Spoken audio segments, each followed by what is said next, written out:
Assalamualaikum warahmatullahi wabarakatuh. Shalom.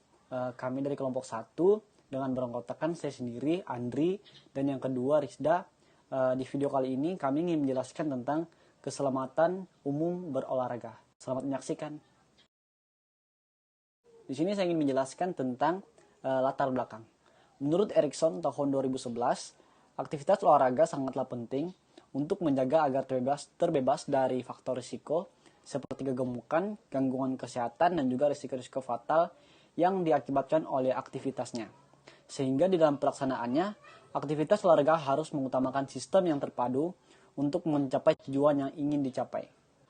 Banet DKK dalam Harsuki 2003 menyatakan bahwa olahraga adalah aktivitas jasmani yang dilembagakan yang peraturannya ditetapkan bukan oleh pelakunya atau secara eksternal sebelum melakukan aktivitas tersebut.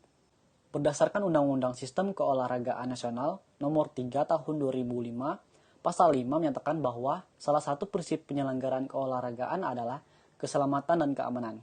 Hal ini sungguh masuk akal karena keselamatan merupakan hal pokok dalam segala bentuk aktivitas dan keselamatan merupakan inti dari kehidupan. Tanpa adanya unsur selamat, maka niscaya akan ada hambatan dalam proses kehidupan tersebut. Baik, selanjutnya di sini saya akan menjelaskan mengenai pentingnya keselamatan dalam berolahraga. Jadi menurut Steve Rosdick dan Lane pada tahun 2003 nomor 36 menyatakan bahwa sikap diri terhadap keselamatan harus diupayakan, diatur dalam konsep pembelajaran, pelatihan di sekolah sehingga menciptakan perasaan nyaman, aman dalam belajar dan berlatih. Kemudian pentingnya pengetahuan dan pemahaman terhadap unsur keselamatan dan keamanan dalam berolahraga. Seperti yang sering terjadi, terdapat temuan mengenai beberapa orang yang cedera pada saat melakukan aktivitas olahraga, seperti cedera ringan berupa cedera lecet pada bagian tungkai dan pendarahan pada bagian kaki, menurut Rahajeng tahun 2006 nomor 1. Selain itu, cedera ringan berupa keseleo, terkilir, dan lain sebagainya, menurut Sukarmin tahun 2004, menyatakan bahwa cara terbaik untuk menghadapi cedera olahraga adalah dengan mencegahnya. Hal ini sangat tepat karena mencegah adalah suatu usaha atau cara yang paling menentukan dalam menciptakan keadaan aman dan lancar dalam suatu aktivitas termasuk olahraga. Nah, jadi seseorang yang tidak memiliki pemahaman terhadap prosedur keselamatan dalam olahraga akan mendapatkan risiko kecelakaan yang lebih tinggi daripada yang sungguh-sungguh mematuhi peraturan dan mengikuti petunjuk guru atau pelatih. Semua siswa, terutama remaja dan anak-anak yang belum berkembang keterampilannya mempunyai potensi mengalami cedera, menurut Lutan tahun 2001. Nah, sedangkan menurut Bompa pada tahun 2000, di sini kurangnya pengetahuan tentang latihan dan penambahan beban secara tepat, sikap tubuh yang salah ketika mengangkat, kemudian lemahnya otot perut merupakan biang keladi terjadinya cedera pada anak-anak. Selain itu, kurangnya perhatian dan pengetahuan tentang tata cara dan pencegahan sikap kemungkinan terjadinya kecelakaan mengakibatkan lebih sering terjadinya kecelakaan yang mengakibatkan cedera kepada para siswa ataupun atlet. Jadi para siswa ataupun atlet dapat mengalami cedera pada berbagai keadaan, seperti ketika bermain di halaman sekolah, pada saat istirahat, dan pada saat menerima pelajaran atau pelatihan olahraga. Untuk mengurangi kemungkinan terjadinya cedera di lingkungan sekolah, maka para guru khususnya olahraga perlu mengetahui aspek keselamatan dalam berolahraga. Siswa perlu memiliki keterampilan untuk melaksanakan pencegahan terhadap kemungkinan terjadinya ruda paksa dalam proses belajar mengajar olahraga.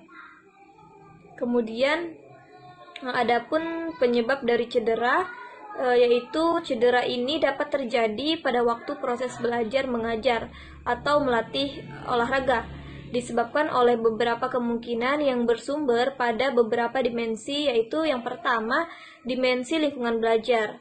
Dimensi lingkungan belajar merupakan salah satu faktor di mana dapat terjadinya cedera pada siswa.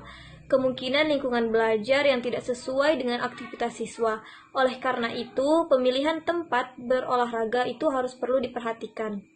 Kemudian yang kedua yaitu dimensi fasilitas. Fasilitas yang tidak memadai menjadi faktor penghambatnya suatu kegiatan berolahraga, sehingga kemungkinan sebagai pengganti fasilitas guru maupun siswa menggunakan fasilitas yang seadanya saja, tanpa memperhatikan resiko yang akan terjadi. Kemudian selanjutnya yaitu yang ketiga, dimensi peralatan. Peralatan yang digunakan tanpa pengetahuan dan pemahaman saat berolahraga dapat membuat kita menjadi cedera. Kemudian yang keempat, yaitu dimensi manajemen aktivitas, di mana adalah suatu pendekatan untuk keseluruhan sistem yang terintegrasi dan berfokus pada saat kegiatan olahraga. Kemudian yang kelima, yaitu dimensi teknik bantuan. Dan yang keenam, yaitu dimensi perencanaan tugas ajar. Baik, selanjutnya adapun upaya yang dapat dilakukan untuk keselamatan dalam berolahraga. Yang pertama, yaitu sehubungan dengan dimensi atau faktor yang dapat mengakibatkan terjadinya cedera tersebut, para guru olahraga atau pelatih sangat perlu memperhatikan, mengetahui, memahami, serta terampil dalam melaksanakan aspek keselamatan dan olahraga ini. Nah, jadi oleh karena itu, sangat perlu memahami hal-hal yang menyangkut pengetahuan tentang faktor-faktor penyebab cedera tersebut, agar dapat menerapkan aspek keselamatan dalam berolahraga, sehingga mencegah atau mengusahakan sekecil mungkin akan terjadinya kecelakaan khususnya terhadap siswa. Kemudian yang kedua yaitu sehubungan dengan itu, maka dalam proses belajar mengajar, pelatih ataupun guru khususnya harus menyiapkan para siswa untuk menghadapi aktivitas inti. Penyiapan ini tidak hanya pada proses belajar mengajar atau berlatih itu berlangsung, tetapi harus dilakukan sebelum, selama, bahkan setelah proses belajar mengajar atau berlatih itu selesai. Kemudian yang ketiga yaitu seperti yang kita ketahui bahwa manusia itu terdiri dari unsur jiwa dan raga atau rohani dan jasmani yang merupakan kesatuan yang tidak dapat dipisahkan. Siswa perlu mendapat perhatian yang khusus baik rohani maupun jasmaninya. Dalam penyiapan rohani, guru atau pelatih olahraga harus berusaha menjadikan para siswa berminat melaksanakan kegiatan olahraga yang diajarkan. Kemudian yang keempat, pelajaran atau pelatihannya sebelum berangkat dan sesampai di lapangan harus menyiapkan fisik para siswa dengan kegiatan yang dikenal dengan latihan pendahuluan atau latihan pemanasan. Ini semua bertujuan agar para siswa maupun atlet yang terdiri dari unsur rohani dan jasmani atau fisik siap menghadapi dan menerima tekanan yang akan terjadi selama berlangsungnya proses belajar, mengajar, atau berlatih olahraga, sehingga akan terhindar dari kemungkinan terjadinya cedera. Kemudian yang terakhir yaitu yang kelima, apabila sekolah atau tempat pelatihan itu berada di lingkungan atau dekat dengan jalan yang cukup ramai, maka harus dijaga agar para itu tidak sering keluar halaman sekolah. Pada pelajaran permainan bola voli misalnya, atau permainan bola bakar atau kasti, usahakan arah bola yang dipukul atau dilempar tidak mengarah ke jalan. Dengan demikian, maka tidak akan sering bola itu jalan keluar. Tidak akan sering bola itu keluar ke jalan, yang harus segera diambil oleh siswa. Kemudian hal ini akan sangat membahayakan bagi keselamatan siswa, karena biasanya siswa akan takut kalau bolanya tergilas mobil, tapi tidak mengingat keselamatan dirinya sendiri. Oleh karena itu, dalam berolahraga kita harus memperhatikan keselamatan kita, kemudian kita harus juga memperhatikan keselamatan kita bersama, sehingga tercapainya suatu tujuan pembelajaran secara baik dan tepat. Sekian dari pemaparan materi kami melalui video ini, semoga bermanfaat bagi kita semua.